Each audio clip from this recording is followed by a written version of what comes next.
Hey everybody, how you guys doing? This is Coach E. Allen. I'm the founder of Atlas Performance Training here in Orlando, Florida, and this is the Game Ready podcast presented by Atlas Performance Training and the Sideline Sports Network. Thank you, Jay, for everything and being one of the best producers. And I'm looking forward to jumping right into what we're going to talk about today. We're going to talk about multi-sport athletes and the development behind that.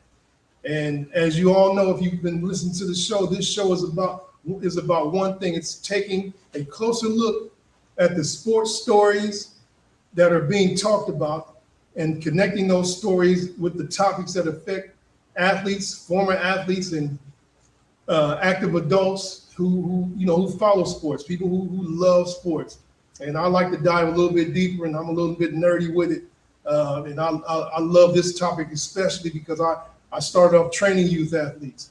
And I want to thank you guys for joining us here on the Sideline Sports Network, and we're going to get right into it. Tonight, we're going to dive into how some youth athletes develop into the world-class athletes that you hear about every day of the week, like Tom Brady, Patrick Mahomes, Roger Federer, Messi, LeBron James, and just in a few outliers like Tiger Woods.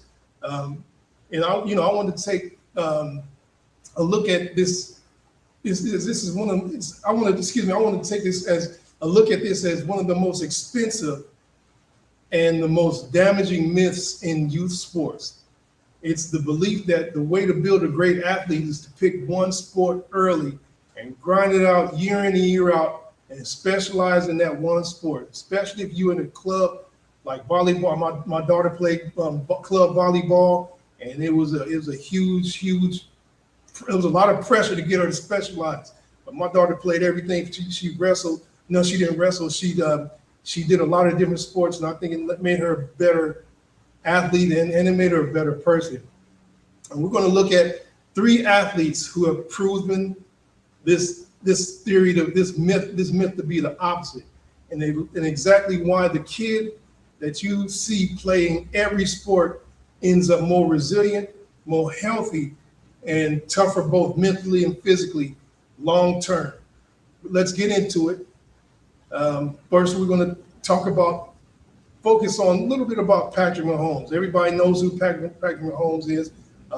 By measures of a lot of people, he's one of the greatest quarterbacks in NFL history. He in my opinion, he's in the top 10 of football players over the last decade. He's won 3 Super Bowl championships and has 3 matching Super Bowl MVPs to go along with those championships. And he's a 2-time NFL most valuable player. Pretty much, he's the face of the NFL. He just signed one of the largest contracts in history of the NFL. I think it's $500 million. They signed him an extension, and that was after he got injured.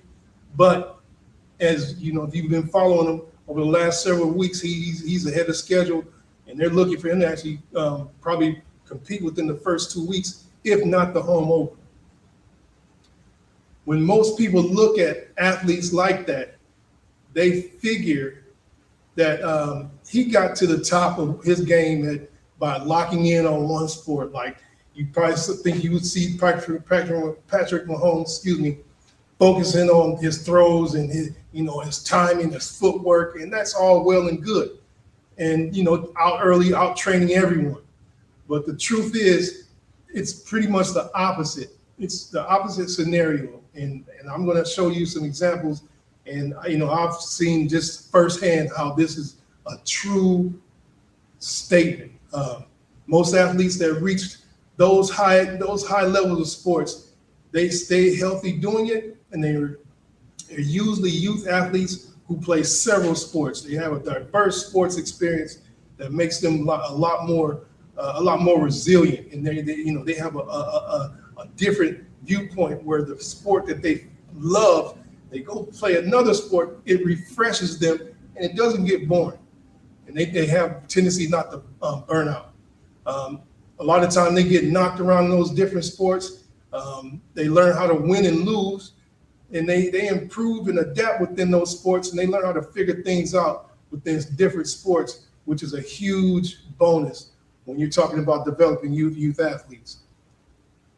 This has been studied for years by some of the most reputable sports and medical organizations in America, and some of the best professionals that I've heard of. And their blunt conclusion is specializing early in one sport is not required. I'm going to repeat that. It's not required to reach the top of any sport. And people may disagree. I believe long-term health is always the focus when you talk about youth athletes. And for most kids, it does more harm than good. This is addressed by one of the best sports orthopedic surgeons in the sports world over the last 30 years. His name was Dr. James Andrews. He's the author of a book called Any Given Monday, Sports Injuries and How to Prevent Them for Athletes, Parents, and Coaches. And this is probably one of those, is one of the books that I would suggest anybody that has a youth athlete read, and I'm going to have some other suggestions also. The link will be in the show notes, hopefully. Jay, I hope you got my email so we can get all that straight, but we're good. We're going to let that really sink in for a little bit. A lot of medical professionals, they don't believe in sports specialization too at early ages. And so we're going to focus, the focus should always be, in my opinion, my professional opinion, the focus should always be on long-term athletic development. And that the athlete, especially in their early years between the ages of 8 and 14, and I may be scooting a little bit higher in 14, I'm giving a little bit more leeway. I say 8 and 10. And they should be given a good base of strength and confidence that they will pull from as they grow within their sport, and which will give them, and eventually they will begin to focus on one sport later in their athletic career, in their adolescent years. And I've seen this firsthand between the ages of 15 and 17 up through 18. Really pretty much they're an adult then. And the more defined and structured this training program that they're exposed to, the more sports specific that they're actually given between the ages of 17 and 15. They have a better, when they start off with a focus on long-term athletic development, they're able to focus on their chosen sport in those really important formative years between the ages when they really love a sport, between the ages of 15 to 17. And pretty much the focus on them having their first sports experiences is extremely important.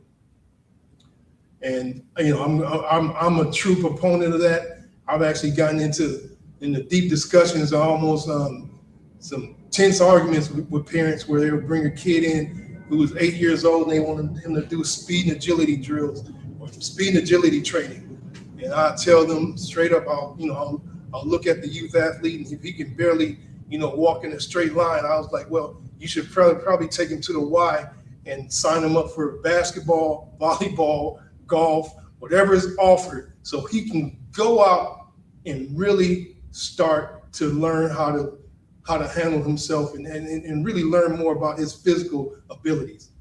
So, I'm going to define one thing that I'm talking about because the word gets loosely used all the time.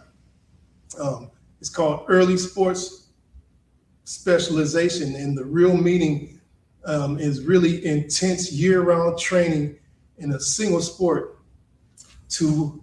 that excludes other sports. And a lot of parents are doing this right now. Some kids can do it. I've trained one kid for 5 years, and he specializes in soccer, but he's like an outlier.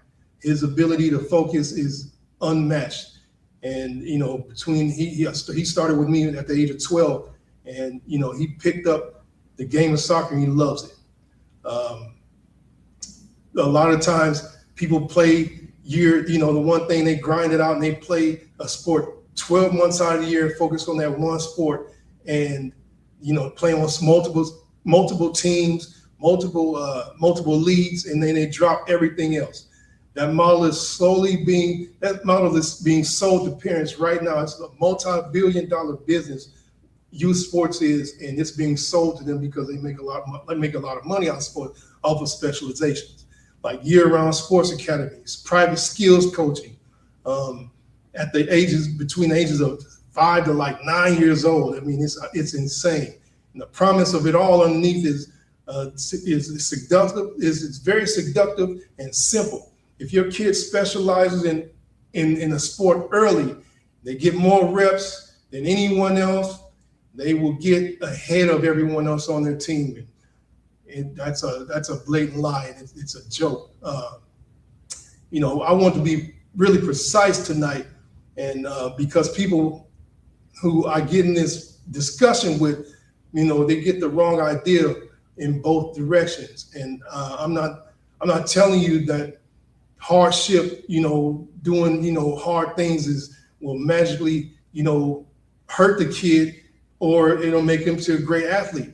Grinding a young body into the ground with no rest, playing through pain, that creates a miserable youth athlete, and a horrible playing experience. And that doesn't really build resilience when you actually are just focusing on one sport constantly. It's harmful, it's stressful, and it causes a lot of resentment a lot of times. I had a situation where a parent called me 6 years ago. Her daughter was at AAU basketball. She considered her almost like a phenom. And this young lady played basketball from the age of 8 years old up until she turned 16 years old. No, she was like 15. And her mom contacted me to start training, but she had no idea of how to actually get her daughter back in love with the sport that she started off with. Her mom has spent thousands of dollars. If you're a parent who's in youth sports, you understand this whole concept of paying thousands of dollars every year, especially in baseball. Basketball, not so much. I'm not really sure. Baseball, volleyball, golf. These really, very really expensive sports. And so she had spent all this money. Her daughter was burnt out. Her daughter did not play any other sports than basketball. Her mom saw she loved the sport of basketball early and dove in all the way in. And her daughter got her license, and she was like, I don't want to play basketball anymore when she turned 16. Her mom was so distraught. I didn't have any words for her. And really, I don't think her daughter went back to basketball. And I'm not really sure what happened to them. They didn't end up, going in a different direction, I believe. But the main objective is there are two things specifically that can help develop a stronger, more resilient athlete. And the first one is a diverse athlete, exposure to a diverse set of sports, a diverse athletic experience, playing as many sports as they can, lots of free play, going outside, climbing trees, jumping around, unstructured play, to doing different movements in different positions, going into situations where you're really forced to problem solve in different ranges of motion. I believe in physical intelligence, and that's how this is developed. The second is productive challenge. When I say productive challenge, something that challenges them that's productive. And loosely coming back to that, being probably being one of the smallest kids on the court. I'm kind of going off the rails a little bit, but really kind of focusing on them developing long term and not really focusing on them specializing. And when I said the smallest kid on the court, some people take their kids back out of sports because they haven't grown enough. I mean, sometimes you got to let your kid actually develop within the sport And as long as they're able to be resilient enough to handle the rigors of it, the size really shouldn't matter. So, and really, I think really switching between sports, especially in the off season, it refreshes the sports and they become a beginner again. And and if they truly love to be physically active, it helps them, have appreciation for the sport that they truly love. And they learn to figure things out without adults scripting every rep, like a coach or a parent or somebody that that they're used to working with. This challenge is real, but when it's dosed correctly with support and recovery around it, it can be a great asset when you give your kid a diverse sports experience.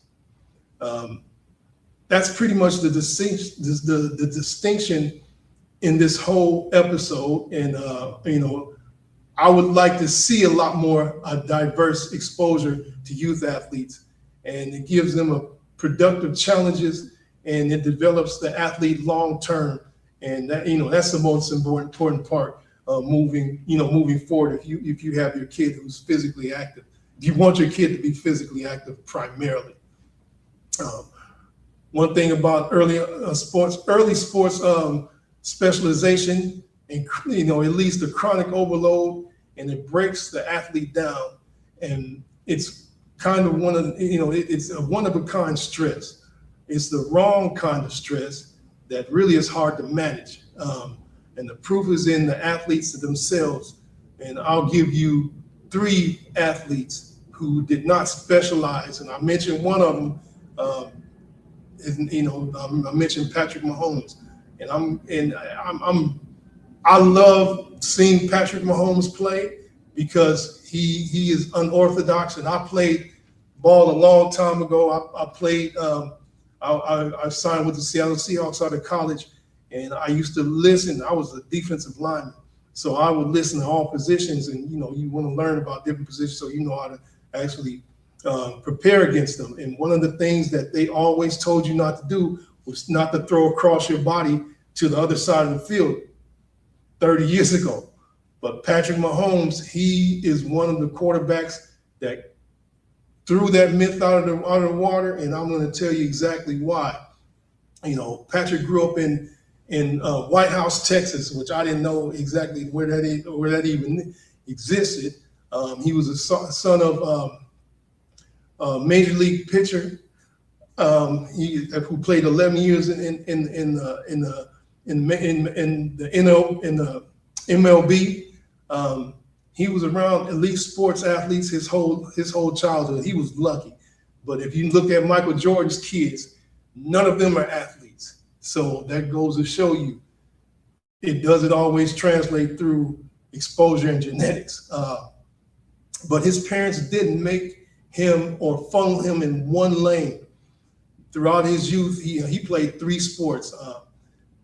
Football was his main one. He played basketball and baseball, and he was pretty good at baseball. He was really good at baseball. He was legitimately great at more than one, and eventually he was a varsity athlete in all 3 in high school. And just to give you an example, as a senior, he threw a 16 strikeout no-hitter, on the baseball field. And if you play baseball, if you know anything about baseball, to throw a 16 strikeout no-hitter, that's pretty damn good, And he was extremely efficient, and he was good enough that year to get drafted by the Detroit Tigers, and they spent a draft pick on him in 2014. But pretty much in that detail, that most scouts who watched him pitch said one of his real weaknesses was on the mound was he was a little wild. And if you watch Patrick Mahomes play, I mean, he has a unique throwing style but he can throw pure too, that allows him to really literally throw people open. That probably was that control is probably what attributed him to not be considered a specialist in baseball as a pitcher, but he was still great at what he did. He played everything that interested him as a young man, but he chose football. And the long story short, he went to Texas Tech in that wide open offense and became a 10th overall draft pick, and the rest is pretty much his history. But pretty much, just to give you an idea, the engine that makes him special is his improvisation, which I mentioned before. The off the platform throws. I mean, he's throwing off his back foot, but it looks like if you looked at his body language, if you looked at his ball, it looked like he should be in perfect position. That was built by playing other sports, different sports. A diverse sports background built that. And, I don't think that could have happened if he was focused on one at an early age. Next one is what some people would consider the GOAT in football, Tom Brady. He's probably one of the most decorated football players. I'm not going to go into his whole spiel. Everybody who knows or who is seeing Tom Brady knows the greatness that he has shown over the last 30 years. But if you know his story, he was a 3-sport athlete. He focused on football, basketball, and baseball, pretty much like Patrick Mahomes. But here's what most people have no idea about. Brady was a serious baseball player. He was a left-handed hitter, hitting catcher with a lot of power, and which I didn't even know he was a catcher. He was the catcher, and they're pretty much like the quarterback of a baseball team, in my opinion. He was good enough that the Montreal Expos drafted him in 1995, 5 years before the Patriots ever did, and the executives who drafted him said on record that Brady could have been one of the greatest catchers in baseball. His high school coach thought he was a better baseball player than a football player, and that was really better than a quarterback. A lot of people had that opinion of Tom Brady. I actually had the opportunity to play with one of his teammates. In the world of football, everybody's like 6 degrees. I say 6 degrees, 2 degrees away from knowing somebody who's extremely famous or extremely, just at the top of the game. I actually played with a guy who played with Tom when he was at Michigan, and when he played on the national championship team, when they won the national championship in 1997. Which I'm giving my age. I was young, but Tom was a lot younger than me. But he was considered, according to my buddy, my teammate, he was considered just an average quarterback. When he came to Michigan, they liked his size and they liked his ability to process information. He was a very, very efficient quarterback when it came to processing information and actually reading what's happening in front of him. And that's what made Tom Brady the mental aspect. I think he developed that through his diverse sports background, especially playing baseball. Baseball is an extremely cerebral game, and you have to be able to think fast on your feet. And I think he developed that as a catcher. Like I said, he chose to go to Michigan, and he went through a lot of trials and tribulations. If you follow some of my social media content, I actually went and did a YouTube video on the guy who was responsible. He was Tom Brady's mental coach, and he wrote a book about his experiences with Tom Brady and how he helped Tom Brady develop that resilient attitude. But when he got to Michigan, but that foundation would not have been there. I don't believe it would have, and I've seen it firsthand. if he had not had a diverse sports background. But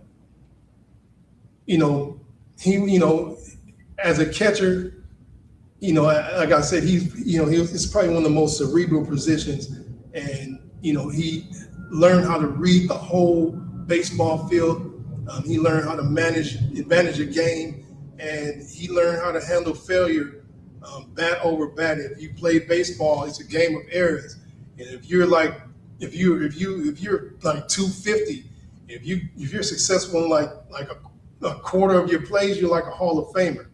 And Brady built his legendary competitive nature and his football mind across those sports. And I believe that was developed because he did not specialize in one at one age. And really, I think a lot of kids don't want to, back then. Now it's a little bit different. And, we're going to talk about the third athlete. His name was Roger Federer, and he was considered one of the greatest tennis players in the history of the sport. He came from a different country, and I'm going to talk later on in some other episodes about how other countries develop youth athletes, and one country in particular that's well known for developing youth athletes. Roger Federer won 20 Grand Slam titles. Like I said before, he's considered one of the greatest tennis players in the history of the sport. But his story is pretty much a textbook case, and sports scientists use it constantly. As a kid in Switzerland, Federer played everything: skiing, wrestling, swimming, skateboarding, baseball, handball, table tennis, badminton, and he played soccer, of course. His mother was actually his tennis coach, and she refused to coach him. And his parents discouraged him from taking on tennis too much. They actually discouraged it. They didn't want him taking tennis too seriously. And they didn't believe he really needed to specialize in that sport that early until he was, in his teen years. And most of his peers did the exact opposite. And he's a prime example of the diverse sports experience producing and developing a great athlete. But one of the outliers, and I know I'll probably hear some stuff about, what about Tiger Woods? He was an early specializer in sports, and he had a club in his hand before he could walk. And if you put him up against Roger Federer, the kid who sampled dozens of sports first, they both reached the top, of course. But when scientists look at them both broadly across sports, the path that Federer took is a sample widely used. He specialized late, and that was really a testament to his parents. And it turned out not to be the norm among youth, amongst athletes. Tiger's path, he was an exception. Tiger had the ability to focus, and his ability to do things on the golf course was attributed to his ability to just focus. But a lot of this ability to be exposed to a diverse sports experience helps people who can't focus, like myself, sometimes get a renewed appreciation for the sport that they will eventually play, that they really want to focus on. Federer himself tells young players to go and play other sports, ride your bike, play basketball. Don't really focus on anything until your mid-teens, because if you like I said before, if you focus on one thing too early, you'll tend to burn out. And it's like the example of the young lady who's an AU basketball player. She started seeing the sport as a job instead of the game that she enjoyed. And once she got her license, and she got exposed to a little bit more freedom. The sport that she loved for the first 8 years of her, the first half of her life, it really started to wear on her. Just to give you an example I just gave you an example of 3 athletes in 2 different countries, but they have the same pattern. They simply, they sampled widely through this. It had a very diverse sports experience. They were challenged across different sports, and they learned to specialize late. And now that's exactly why I think this works pretty much. This can work for everybody. And I don't think that there's really any reason to specialize if you have your youth athletes long-term well-being in mind. So I just wanted to really, I'm about out of time. I wish I had a little bit more time to dive in a little bit more. I can get real nerdy with this whole situation, and I wanted to just really, I wanted to close out and say that that really mental toughness, physical toughness is developed through a diverse sports experience. And I hope if you have a youth athlete that you're working with, that you work with, or that is your child, that you look at sports as between the ages of 8 to like 10 to 12 as a way for them to actually learn how to be physically active. They learn how to develop a physical IQ. They learn how to be better athletes. Athletes across the board, they do not change. It's the same fundamentals, same sequence of movements. It does not go. All athletes translate through different sports. I had a softball player call me. A dad called me today, and he basically asked me if I had worked with softball players before. I say yes, I have. But the principles of athletic development, they cross all sports, and that's why the main objective when you want to expose kids to a diverse sports experience, you want to build a more resilient and more physically and mentally resilient athlete, and you want to give them the opportunity to enjoy the sport. I want to thank everybody for joining us tonight. This has been Coach E. Allen on the Game Ready podcast. I hope you guys join us next week at 7 p.m. Make sure you stay tuned at 8 p.m. for the next show that's coming up. And I'll see you guys next week. You guys take care.